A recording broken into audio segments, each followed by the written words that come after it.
Husband left me alone in the car while I was having a baby and went on a trip with his parents. Please stay with me as I tell my story. And please, do not forget to support our channel by subscribing to our channel, liking our videos, and sharing your loved ones. Your support means the world to us. Now to our story. MPO. I screamed in labor pain while my husband laughed in a vacation selfie 1,300 miles away, with his mother holding a mimosa in the background. We were supposed to be on a road trip to visit his family before the baby came. I was 8 months pregnant, tired, and already feeling cramps. But he insisted we'd be back in time, and this was our last chance to enjoy freedom. I believed him. That morning, while we stopped at a small rest area in the middle of nowhere, I felt a sharp pain shoot through my stomach. It wasn't like anything I'd felt before. I told him something was wrong, that it might be labor starting. He rolled his eyes and said, "It's just gas, you probably ate too much." Then he told me he was going with his parents to a nearby resort and would be back in a few hours. I begged him to stay, told him something felt off. He shrugged and told me to relax in the car and call him if it got worse. My phone battery was at 8%. He didn't care. They drove off, laughing. The pain got worse fast. I was sweating, crying, and struggling to breathe. My phone died before I could even reach the hospital. I got out of the car, barely able to stand, and stumbled toward a gas station a few blocks away. The clerk saw me and immediately called 911. I don't even remember the ambulance ride. I was alone when I gave birth to our daughter. While I lay in the hospital bed, shaking and exhausted, he was posting stories from a yacht, posing with his parents, drinks in hand, smiling like nothing was wrong. He didn't answer my calls. I later found out he told his friends I had gone to stay with my mother. He didn't want to ruin the trip with drama. I was heartbroken, but that pain turned into strength. I made copies of the hospital records, the ambulance report, and even the texts he ignored. I posted my story online. It went viral. Thousands of women reached out with support, and strangers flooded his Instagram, calling him out. Then I called a lawyer. While he sipped wine on a balcony, someone knocked on his door and handed him divorce and custody papers. The look on his face, captured in a neighbor's photo, was pure shock. He chose to leave me alone during the most terrifying moment of my life. I chose to leave him forever. We planned a cross-country road trip as a baby moon before our daughter was born. I was in my 8th month, cautious but excited. My husband promised we'd be careful. He even said this trip would bring us closer before the baby arrived. The night we packed, he double-checked his suitcase and passport, said he might need it just in case we passed the border. But he forgot my hospital bag. When I pointed it out, he laughed and said we wouldn't need it. 2 days into the trip, we stopped near his hometown. That's when he told me his parents had booked a last-minute getaway to a luxury spa resort. He wanted to join them just for one night. I was already feeling off, mild cramps, some pressure, but he waved it off. It's probably false labor. I'll be back tomorrow. Just rest in the car and relax. Tomorrow turned into 4 days. I stayed in a hot parking lot, using gas station bathrooms and eating crackers from my purse. My phone kept losing signal, and the charger wasn't working. The cramps got worse. Eventually, I knew it wasn't just false labor. It was real, and it was happening fast. I managed to call 911 before my phone completely died. Alone and scared, I gave birth to our daughter in a hospital in a town I didn't even know the name of. He never showed up. Later, the nurse handed me my phone, now charged. I saw 17 missed calls, not from him, but from my sister. He hadn't even tried to contact me. His social media, however, told another story. He had been posting daily, poolside selfies, champagne glasses, dinner photos with his parents. Not one word about me or the baby. So I posted the birth announcement myself. A picture of my daughter's tiny hand gripping mine. No mention of him. I wrote, she arrived healthy. 6 pounds, 4 ounces. We're both safe and strong. The post exploded. Friends and strangers congratulated me, praised my strength. But then his mother commented, "You should have waited until the family was back. Timing is everything." That single sentence lit the internet on fire. People screenshot it. Reddit threads popped up. TikTok users roasted her. Women shared similar stories of abandonment and gaslighting. I received messages of love and support from all over. He finally called me day 5. "Why didn't you tell me it was real?" I hung up. I named our daughter myself, without input, without compromise. She'll grow up knowing her mother stood strong even when her father ran away. And the world will remember what he chose, when it mattered most. From the moment I got pregnant, his mother acted like the baby was hers. She constantly criticized me, what I ate, how I dressed, even how I spoke to the doctor. "You don't need that much rest," she'd say. Back in my day, I was milking cows at 8 months. My husband never defended me. He'd just say, "She means well. You're being hormonal." Anytime I tried to speak up, he shut me down. "My mom knows best. She's done this before, you haven't." It stung, but I was exhausted. I stopped arguing and just counted the weeks until I could hold my baby and feel peace. That moment came sooner than expected. We were driving to visit his parents for a weekend. About an hour out, I felt the first real contractions. Sharp, closed together. I told him we needed to turn around. He glanced at me and said, "It's probably just Braxton Hicks. You've been so dramatic lately." His mom chimed in from the back seat. "She just wants attention. You know how these girls are." They both laughed. I begged him to take me to the hospital. Instead, he pulled into his parents' driveway, handed me a bottle of water, and said, "Rest here. We'll be back in a few hours. We have spa reservations." And they left. I sat in that car, sweating, crying, unable to move. The pain was unbearable. I screamed for help. A neighbor heard me and ran over. She called an ambulance and stayed with me, holding my hand until the EMTs arrived. I gave birth without him, without his mother, but with a stranger who showed more kindness than my own husband. Later that night, my sister showed me a Facebook post from my mother-in-law, a photo of her and my husband smiling in white robes with the caption, "Raising a real man who knows how to take care of his family." The comments were full of praise, until someone linked to my birth post. Then the internet did its thing. Reddit threads surfaced old posts I'd made, about him missing appointments, mocking my cravings, refusing to learn anything about childbirth. TikTokers dissected the Facebook post. Strangers called out his mom for being toxic and controlling. He tried to apologize, said it was all a misunderstanding. I told him I'd spoken with a lawyer. Now I have full custody. He pays child support. His mother? Legally banned from contacting me or my child. He may be a real man to his mom, but to me, he'll always be the boy who left his partner in labor for a massage.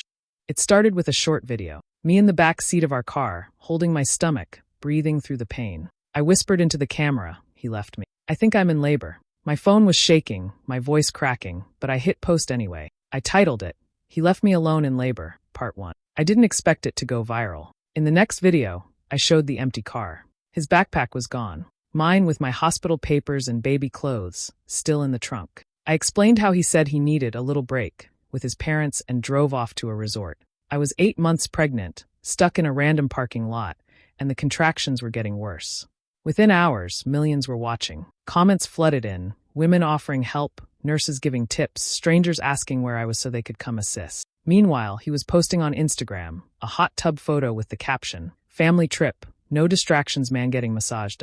TikTok went wild. People started digging. Within a day, they found the exact resort. Then came the one-star reviews, hundreds of them. "This is the place that hosted the guy who ditched his pregnant wife in labor. Great for spa treatments, not great for basic human decency." Hashtags trended. Hashtag left in labor. Hashtag deadbeat dad challenge. More videos came from me, being helped into an ambulance, lying in a hospital bed, holding my newborn daughter for the first time. Alone but safe. People called me brave. Some offered sponsorships. One lawyer reached out and said, "Let's talk custody." I was overwhelmed, but not with sadness. With support. Thousands of moms, survivors, and even influencers backed me. One mom with 3 million followers made a video saying, "We protect women like we lift them up." He finally returned 4 days later. He pulled into the driveway looking confused, then shocked. Our street was packed. Reporters were waiting. Cameras pointed at him. One even asked, "Why did you leave your wife in labor for a spa weekend?" He ran inside. Too late. The story had already been told, shared, and believed. I had receipts, videos, timestamps, the hospital bracelet. I didn't need revenge. The world handled it for me. Looking back, the signs were always there. He missed my first ultrasound because he lost track of time. Forgot to pick up my prenatal vitamins 3 weeks in a row. Slept through the baby shower my sister planned for months. Each time I made excuses. He's tired. He's overwhelmed. At least he's trying. I wanted to believe that. But this time, there were no excuses left. We were on the way to a family dinner when I felt the pain start. Not cramps, deep, stabbing, unmistakable. I told him something was wrong. He rolled his eyes. "You're always so dramatic." I begged him to turn around, but he said we'd eat first, then figure it out. We pulled into the restaurant parking lot. I could barely breathe. I felt wetness, blood. I cried out, shaking. He looked annoyed. "Just stay in the car and rest. I'll bring you something to eat." Then he walked inside. While I was bleeding and screaming in the back seat, he posted a photo of his shrimp cocktail. "Best date night with the fam, clinking glasses." I don't remember how long I was alone. Maybe 20 minutes. Maybe forever. A woman walking past heard me crying and knocked on the window. She happened to be a nurse. She opened the door, saw the blood, and sprang into action. Called an ambulance. Held my hand the whole way. She stayed until I gave birth. My daughter came early but healthy. And for the first time in months, I felt something I hadn't. Safe. Seen. Validated. That nurse was more of a partner than he'd ever been. The next day, I called a therapist. The week after, a lawyer. I shared my story anonymously on a women's forum. It blew up. A journalist reached out. Then two. The headline read, "Modern Day Media, but she's the hero." I wasn't the villain in this story. I was the woman who finally walked away. His family tried to reach out. "He's sorry," his mom said. "He didn't mean it." I didn't respond. I had already left. I had already started over. And this time, I wasn't waiting around for someone to try. I was done hoping he'd become the man I needed. I was too busy becoming the woman my daughter could be proud of. Choosing a baby name should have been special, something shared. But with him, it became a battle. Every name I loved, he mocked. Too weird. Too girly. Too modern. He wanted tradition, which really meant his mother's name or his grandmother. One name he pushed hardest? Carolyn Jr., his ex's name. I told him no again and again. "You're being emotional," he'd say. "This is my family's legacy." So I stopped talking about it. Let him think he'd won. But deep down, I knew this baby's name would be mine to choose. I was right.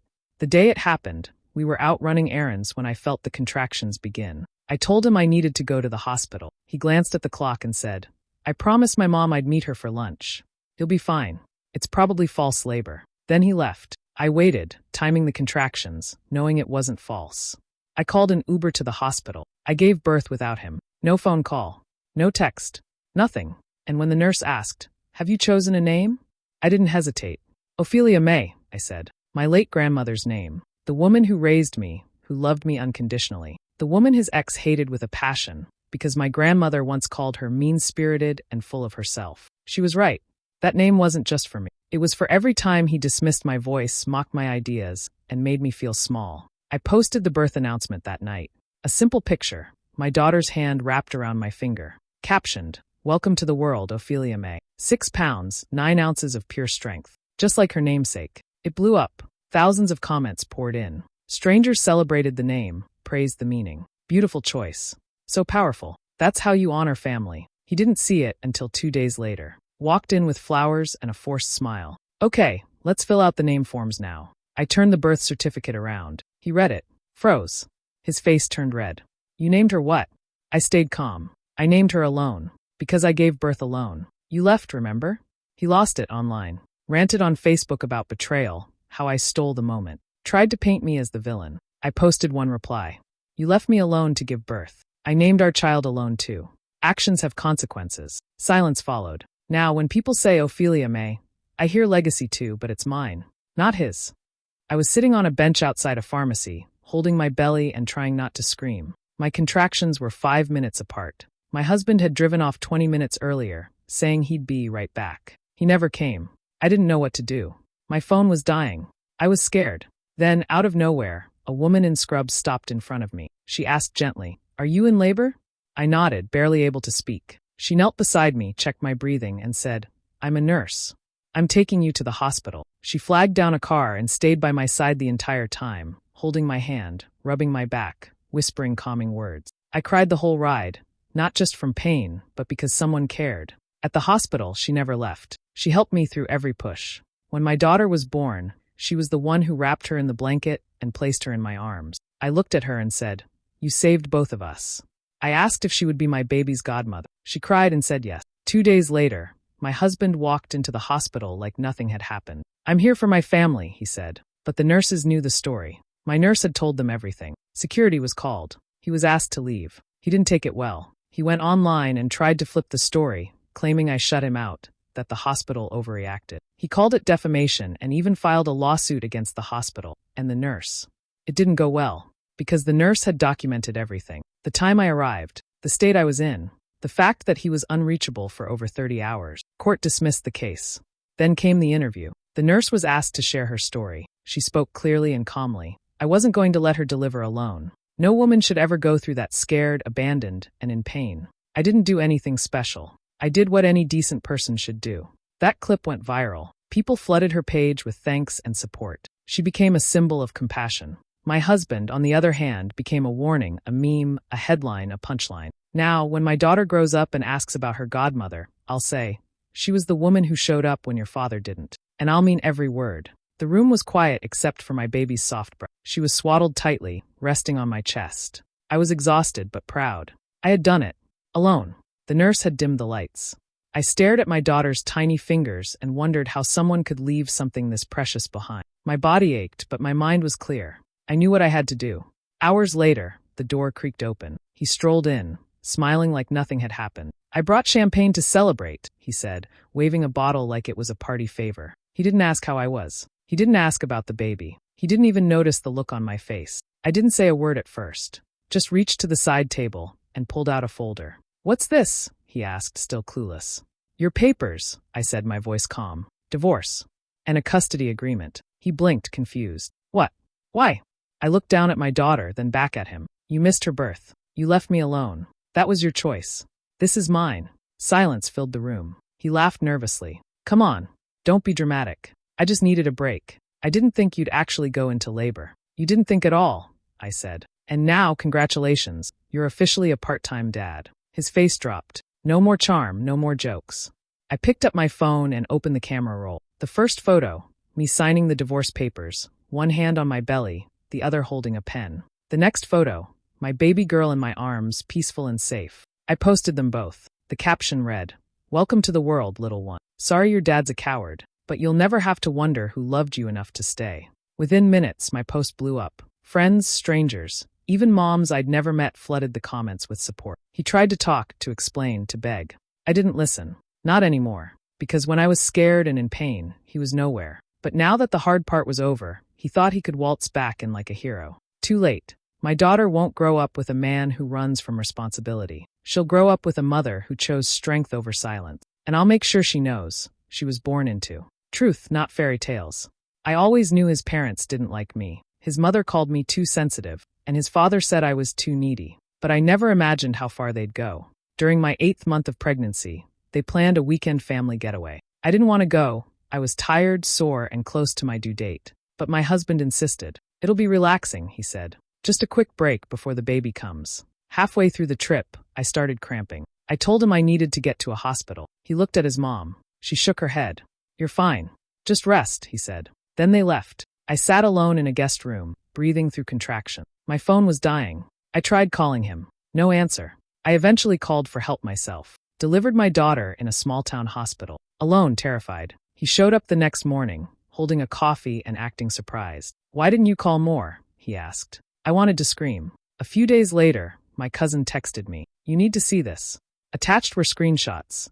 Texts between my husband's mom and his sister. In one, his mother wrote, "She needs to learn to do things on her own. A little panic will toughen her up." Another said, "She's not ready to be a mom. This will show her what it's like." I felt sick. It wasn't just neglect. It was planned, deliberate, a test. I posted the texts online, along with the full story. It went viral. People were furious. Mothers, nurses, even doctors shared the post. This isn't a test, it's abuse. They left her to suffer just to prove a point. Within days, the fallout began. His mother worked in education. Or did. She was asked to resign after a flood of complaints. Her face was on every parenting blog titled, "When In-Laws Become Dangerous." Meanwhile, I was invited to speak on a podcast. Then two. Then a conference. I shared my story, how it felt to be treated like a burden instead of a human being, how women deserve better during pregnancy, birth, and beyond. Now I speak out regularly. I talk about toxic family dynamics and how abuse can wear a polite smile. I teach women how to set boundaries and walk away. As for him, he's a weekend dad. The courts made sure of that. And his parents? They'll never meet my daughter. Their test proved one thing. I can do it on my own. Not because I had to, but because they gave me no choice. And I chose me.